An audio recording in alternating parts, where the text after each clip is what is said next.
બે ભાઈઓ એક જ દિવસ જન્મેલા અને બંનેનો દેખાવ પણ એક જ જેવો, બંનેનો ઉછેર પણ એક જ વાતાવરણમાં કરવામાં આવેલો, પરંતુ 30 વર્ષ પછી જ્યારે બંનેનું જીવન જોવામાં આવ્યું ત્યારે બંનેનું જીવન ખૂબ જ અલગ અલગ હતું. એક ખૂબ જ અમીર અને સુખી હતો, જ્યારે બીજો ખૂબ જ દુઃખી અને દેવાદાર બની ગયો હતો.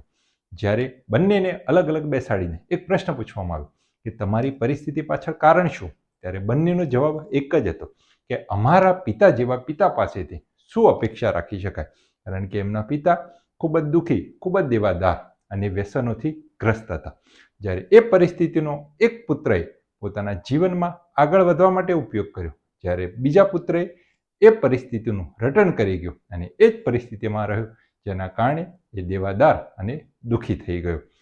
તો આજે તમે કઈ પરિસ્થિતિમાં છો એ મહત્વનું નથી, પરંતુ તમે એ પરિસ્થિતિમાંથી બહાર નીકળવા માટે કેવા વિચારો કરો છો અને કેવો દ્રષ્ટિકોણ અપનાવો છો એ મહત્વ રાખે છે. એટલે જીવનમાં આગળ વધવા માટે તમારા વિચારો અને તમારો દ્રષ્ટિકોણ એ ખૂબ જ મોટો ભાગ ભજવે છે.